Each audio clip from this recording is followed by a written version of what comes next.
friends of The Real. You all have no idea how excited I am for our guest co-host today. She's a host, a fashion designer, actress, and a singer whose song just won a Daytime Emmy. And she's also one of my home slices for life. Give it up, y'all, for Miss Kelly Osbourne. So honored to be here on this show, Dave. You've no idea. Really? We've been talking about it for so long. Yes. So it's nice to finally be here and Yes. with you guys. I'm excited. I was all nervous this morning, like getting ready, like I'd put my best dress on, make sure my hair is good. Oh, girl, the hair is laid. You made it so amazing. You're on fleek every single day. I like your tattoo, too. I love it. Tattoo on the side. Yes. I won on both sides. One that says stories, and one Yeah. that says solidarity. I love it. That's so dope. All right, you guys, no one actually keeps it realer than this one right here. Right. Like, I don't even need to ask. I know she's ready for girl chat, right? Yes. First up, the Daily Mail reported that a user by the name of Lori Williams sparked a fierce debate on the site Mumsnet after criticizing her ex for taking a picture of their 9-year-old daughter in the bathtub. Some users on the site felt that 9 was too old to be photographed in the tub. However, others felt that it would be okay if the child was hidden or, obscured by like toys or bubbles. So, what do you guys think? Tam, you're a mom. Yeah. I mean, I think there's... Honestly, I mean, I don't know. I didn't see the picture. Okay. I think nowadays dads are a lot more involved than they were back in the day, so we have to give them props Absolutely. for being present for the children. First off, okay? And then you have to think about single dads. So I'm trying to remember when I think I was around 8 years old when my mom, would take pictures of my sister and I in the tub. I don't remember my dad ever doing it because my mom was a little bit more old school. We weren't even allowed to sit on my dad's lap. That's just how it was, right? That's just how it was back in the day. But I truly believe it's all about the child vocalizing when they are ready and when they're not ready. So for me, I'm gonna wait till Arai, which I think is maybe 7 or 8, when she starts to feel, you know what, Daddy, I just want mommy. I feel more comfortable with mommy being with me, and I'm definitely not gonna, take pictures of her and just, spread it out to the world. Did he spread it out, or did he just No, send I it don't to think he's wife? spread it out. He I think only just sent the to photo ex-wife. to the... It's not his wife, so this is his Ex-wife. Right. So he just sent the photo to her, like, hey, giving her a bath, getting her ready for bed, or something to that effect. That picture, when it exists on a phone, it exists in clouds, it exists in the atmosphere. You got to be careful, man, because that picture can go anywhere. So I understand that. However, I got to say, when I heard about this story, I was kind of thrown off because I was like, when you grow up in certain households where there's not really a bedroom and a bathroom for everybody, like I grew up in a 3-bedroom home with 15 family members because my family sponsored the rest of my family over from Vietnam to live. We didn't have anything called privacy. When I was on a tour bus. Yeah. Oh, a tour bus is even worse? Woo. You have one bathroom that you can't even use to take a number 2 in. You have to stop at a truck stop. Oh. And you pretty much, your bedroom is the size of a coffin. Because it's a bunk bed. Yeah. And it's just up to 12 people. And you're all trying to get ready and find your clothes and... So everybody naked? No. My dad had very strict rules about that. When my dad did bathe us when my mom was away, he always made sure that the girls wore bikini bottoms because he was... Like, he's always been that way. Okay. I don't think I've ever seen my dad naked unless, like, he was on the couch in his underwear and, like, ball popped out or something. And then you'd be like, oh, Dad! But other than that, he had very strict rules about that kind of stuff. Yeah. But at the same time, I get leaving the door open while your child is in the tub. But at 9... I think, especially for a girl, that's when you're starting to learn your independence and want to do things starting to develop. for yourself. Yeah. Yes. I certainly wasn't developing at 9. Right? No, I wasn't. Me neither, girl. Well, I was late. Yeah. But do you remember actually when you started developing that you got the sense of, I need to start protecting and covering? Like, I remember For me, that. it was 8. Okay. I remember that. Dang, you got boobies at 8? No. What I mean is I really recognized, like, wait a minute. These are breasts. And are you there, God? They're Margaret. So they're private. They are a private part, and they're going to grow into something bigger. I guess I learned. That's when I started learning to be shy about my body. If someone of the opposite sex was in the room with me, because at one point, all 3 of us, my sister, my brother, well, yeah, it was Tia and I and Taj. Yeah. We all would take a bath together. Yeah. And then around 8, I was like, wait a minute. One of these things is not like the other. Yes. Sounds a little bit different. So that's what I mean by I noticed, things were gonna like start developing. You're so classy. I was went and got the self-aware hand then. mirror and I went and back into my bedroom and I was like, let's check this stuff out. Oh, yes. I wanted to see everything that was going on. With your brothers? No! No, with me. I wanted to see everything that was I happening. did the same thing, and I was like, I am never doing this again. It's so ugly. Oh, when you looked at yourself Through the mirror, I'm like, ugh. I know. It's like, a little scary. It's not like like amazing. Whereas a penis is always funny. Right. I think sometimes you can, especially in school in England, we'd have to do swimming class, and everyone would change. At the same time. Co-ed? No. Oh, okay. I went to So the girls' would. school, and that was the part where we started like discover like who was getting boobs, who wasn't. Yeah. Right. I remember the first girl that got pubic hair in my school, and it was just like the biggest deal. And that's when I realized, oh, okay, girls go things differently, and everything. I went from sharing a room with my brother to having my own room. Yeah. Oh, okay. That's interesting. Yeah. Well, everybody has a different thing for their Yes. parents and things like that. Just be careful with your kids. Yes. And like, I agree with you, Tam. When it's time for them, when they're like, I'm good, you ain't got to take no pictures of me, stop taking pictures, all right? That's it. Well, if you like to sing in the bathtub or your shower, you better listen up. Even though it's only been off for a year, I mean, there's already talks of an American Idol reboot coming to ABC. Yeah. Real? I'm so shocked by this. Yeah, TMZ reported that the relaunch is slated for a March premiere in 2018, and that it's unlikely that Ryan Seacrest will return as host due to his new commitments hosting Live with Kelly and Ryan now in New York. So let me ask this to you, Kelly.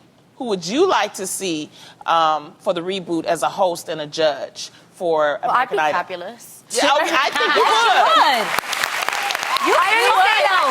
I only say that because I love watching, because my mom is a judge on X Factor in the UK, and she did America's Got Talent here. So my favorite part was to see what goes on behind the scenes, to see how the host actually does do a lot more of mentoring and coaching them through rather than the judges. Yeah. Right. And I think that part is the most interesting. But for a panel, I was thinking about this, and I think I put together like the most perfect panel. Let's hear it. Who are the Okay. judges? Yes. And the judges are? Kelly Rowland, Nice. Oh, yeah. Skrillex, Skrillex. Ooh, that's a really good one. Kesha, Okay. All right. and either Ludacris or Missy Elliott. Oh, Missy Elliott all day. I think that'd be a great panel. Have they ever had a hip-hop artist as one of the judges on American Idol? Nicki Minaj. Oh, Yeah, that is and true. Mariah. But what they really need, they need an old head. Somebody that know about touring, somebody that still got their voice. You know who they need? Gladys Knight. Oh, yeah. That's good. I hear you there. Okay, I got an idea that might top that. I think American Idol has always needed one of the major stars who made it from American Idol, like Kelly Clarkson. That's really good, yeah. Come on, somebody who actually went through it, somebody who knew Yeah. what it felt like. That's a good idea. That's such a good one. Who would you have, Tam? Well, you see, I'm all about the OG Simon Cowell. I would love for him to come Okay, back. yeah. I love him. Yeah. Because he's real.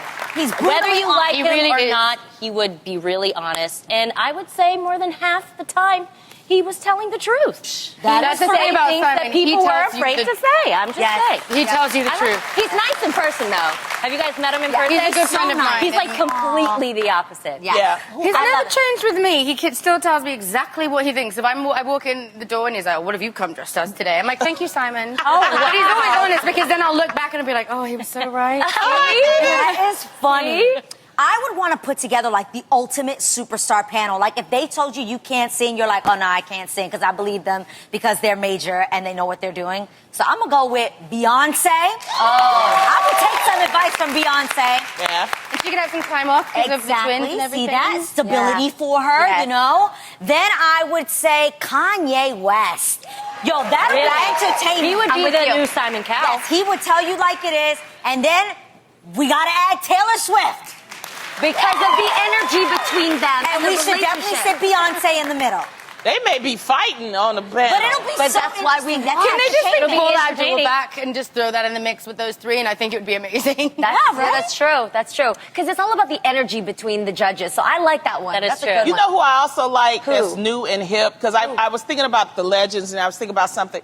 Harry Styles. I like him. I think You're he would right. be really He's good. adorable. You know, because he's been in a group and now he's like on his own. Wasn't and he's, he on X Factor. X Factor? Mm-hmm. Yeah. Yes. I think it would be good for it. But I'm excited. I hope this really happens. I really do. So, because the reason why they're talking about it happening is because right now The Voice is 2 cycles. And so now they're saying, well, if you put in American Idol, that will ease up 1 cycle of The Voice and it'll give you something new and different To watch. You know, as far as to watch. So hopefully it'll happen. That would be awesome. I'd be watching. What's great when things get a second life, like for instance, your shoes. Okay, you guys, you have to check this out. According to The Sun, flight attendants have been selling their used shoes to people who have foot fetishes. Dang. This is real, man. Yes, real. right? Okay. I can There smell are it. actually people who want the heels worn by flight attendants who walk up and down the aisles of airplanes all day Wow. long. And you guys, it can sell up to $65 online. So first of all, how much do they spend on their shoes? Yeah. Because I'm trying to think of the profit here. Like, Right? if you're gonna I do don't this. know. But would you guys ever sell a pair of your stinky shoes like these flight attendants are doing? I'm just saying. Why they gotta be stinky, Tamara? I don't know. Why That's my bullshit. shoes gotta stink? That's I don't part know. of the thing, I think. Well, they're flight attendant shoes, so they've been traveling. They got a lot of wear. So, I mean, to answer your question, it's probably been for years. So they're going to make a profit off of it. I just don't know. And they say that the more they describe it, when you look at the descriptions, it still has an aroma of foot. Yeah, okay. Yeah, because people with foot fetishes. Guys, I got It's the the number weirdest- one fetish. One of the number one fetishes. Foot fetish. Someone DM'd me, you guys. What? That watches the show. I got your DM, and he asked me if I could please send him photos of my feet. Girl, you need to decline. Said, the weirder thing is that I actually didn't find the request. Israel saw it on my DMs. Oh my God. We were actually looking. Someone said they had sent me something for work, and I was like, "Babe, just go through it and see if you can find it." He's like, "What is this?" And the person was like, "I love your little feet." He's like, "Your feet are so little." I just wanna, he wanted real, Adrian. But you know, we Oh my can't make God. fun of Photos. people's sexual fetishes. You know what I'm saying? Everybody has something that they do that is might be seeming to the other weird. Well, you know- But if they're making a bit of money from their shoes, that's fine. But the only thing I can think of is every time I'm on an airplane, Joan Rivers taught me this trick. Tell me. Is if you ask them for 2 mini bottles of vodka. Yeah. Yes. And then I throw it all over the floor and all over the airplane bathroom. And you so that, sanitize. Yeah, so that when you step down, because there's no real way of cleaning an airplane after it's been built. So it sanitizes Interesting. it. But I come out smelling like an alcoholic because I'm in there praying to God there's no turbulence and that I don't hit the sides of anything. That's and then true. I come out stinking of vodka. Right. But it really does work. So I just keep thinking about how dirty airplane bathrooms are. And get you imagine they get that shoe, give it a good old lick? Oh, yeah. What do they? My So question gross. is, what do they do with the shoe? They smell it, smell and it. You they know what get they do into with it. it. No, I like what, Lonnie? Wait, I don't. Okay, I want to say this. Somebody DM me too, right? Oh. You gotta stop talking about feet on this show because, because I talk about I don't have a baby toenail. Neither do I. You don't either? No. I call it the toenail. Hey You Guys toe because it looks like It looks like from the just Goonies. this. It looks just like this. That's what it looks like. It looks like a nubbin. Yeah, and that's there's no all it looked toenail. like. Well, the dude DM me, and he was like, I really want to see you and that little no-nail baby toe. Wait, No, Lonnie, hold on. Wait. promise you. I There is swear. a dude out there that wants to suck on your nubbin. accurate. That's called nubbin lubbin, okay? Oh my God. love I'm not gonna lie. I'm low-key obsessed with learning about fetishes out there. I love learning about it. Low key. I- You are. Guys, don't DM us. DM Jeannie about